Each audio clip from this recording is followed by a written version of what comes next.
Now, South Africa's own Davos Business Summit version began in Johannesburg today. The event, hosted by the Black Business Council, will end on Tuesday. At least 18 embassies from various parts of the world are in attendance. The embassies represented in the summit range from the Russian Federation, Pakistan, Argentina, Mozambique, Canada, Dominican Republic, Jamaica, Kenya, Kingdom of Jordan and Royal Thai, amongst others. The annual Black Business Summit Gala dinner will take place at the Radisson Tambo Hotel and Convention Centre in Kempton Park, east of Johannesburg, and it will have its main event addressed by President Cyril Ramaphosa on Tuesday. Let's bring in some analysis and perhaps an explanation of what's to be expected there. Kganki Matabane of the Black Business Council, CEO, joining us to expand on the summit. A very good evening to you. Thank you so much for your time and welcome to the late edition. So we know that at least 18 embassies from various parts of the world are in attendance at the summit. What are you hoping to achieve insofar as exposure on the global stage is concerned? Good evening, Paul, and the SABC News viewers, and thank you very much for having us. So with the mini Davos that we are hosting, we are creating a platform, mainly because we've realized that in South Africa, there's no platform where senior government leaders, senior ministers, senior politicians, senior private sector CEOs and executives, ambassadors have a platform where they can exchange ideas on mainly how do we grow the economy, how do we create jobs, and not only looking at South Africa, but looking at the opportunities that South Africans can take in other countries, but also how the other countries can also bring opportunities to South Africans. So we're creating that platform where that conversation can happen, but also then people can meet, network and then do business because we're a business association, so we have to get people doing business. But we're trying to say, let's find solutions. So the theme for this year is looking at the past 30 years, but most importantly, to look at the next 30 years, to say from the lessons that we've learned in the past 30 years, how can we do things better? To make sure that at least in the next 30 years, we're not going to sit here and discuss when we've got like 75% youth unemployment. We know that the role that you serve as the BBC is to lobby the government on policy-related matters to accelerate the participation of black business in, of course, mainstream economy. What are some of the big challenges that you faced in ensuring that, you know, there is a cutting of the red tape and access to the global industry? So there are two main issues that are faced by black businesses, businesses owned by youth, businesses owned by women, and businesses owned by persons with disabilities. And there are other challenges, but the two main ones are access to funding. Hence, you'll see we had a session dedicated to access to funding, where we've got different DFIs, which is state-owned financing institutions. We even have banks there participating because we're saying, where is the money? Where's the money to fund the small businesses? Where's the money to fund black businesses? The second one is the access to procurement opportunities. And hence, again, we've got other sessions where we've got the ambassadors, we've got sessions where we've got big business.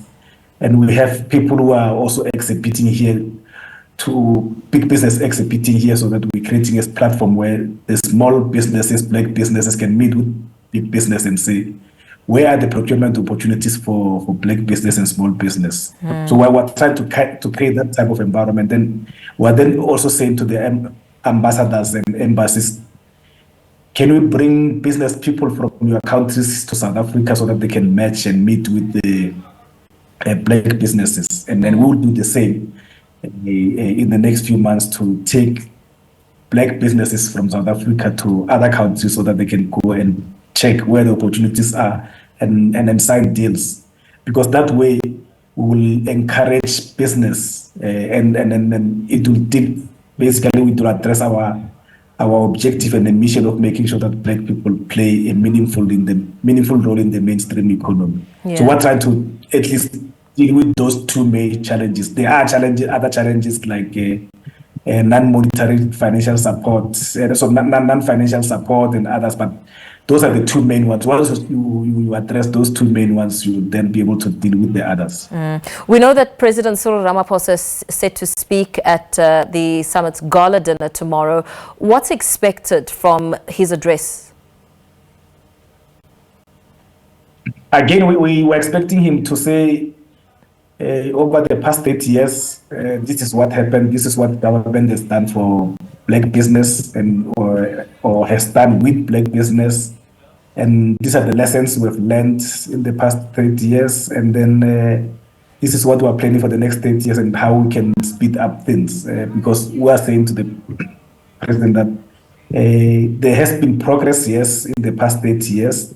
But we cannot have a situation where 30 years into democracy, almost 30% of the CEOs of listed companies in the JSE are led by non-white people, and then 70% is almost led by white males, and the economy is still like less than 10% owned by Black people in 30 years. So we can try to check if this is the pace. It means in the next 30 years it will probably be 15%, and that for us is the biggest threat to democracy, because one day the majority are going to revolt. So we're trying to make sure that that day does not come. We getting each and every person who lives in South Africa to feel like they own part of the economy. Yeah. Well, we know that, I mean, you did mention ambassadors, but various ministers in government are also in attendance, likes of Trade, Industry and Competition Minister Ibrahim Patel. Of course, one will expect some sort of attention on the African continental free trade area, because there are still many, many loopholes in that space as far as the complex custom procedures are concerned, the bureaucratic red tape. What are you expecting there? Yeah, we had Minister Naledi Pandor today. She also spoke about the African free trade area challenges and issues. The minister will go into more details from a trade point of view, because the Minister Pandor was talking from a what we call economic diplomacy point of view.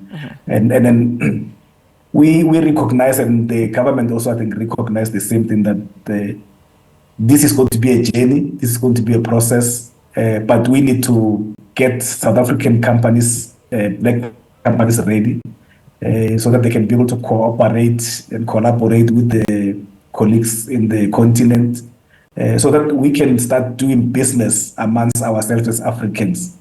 And that way, it will become easier for us to collaborate when other countries are coming here, like China, the US, the UK, the Europe, and so on.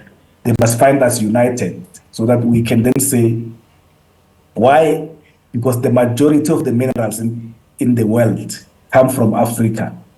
Why can't we lab together as Africans and say, for platinum or any other strategic metal, we're going to set up in one of the countries, we're going to set up a processing plant or smelter or anything, so that we can beneficiate the minerals amongst ourselves, instead of taking everything from the mines and then sending it to China, to Europe, and then we buy it at 10 times the price. So those are the type of opportunities that are there, because we've got the minerals, so we do have the opportunities to collaborate.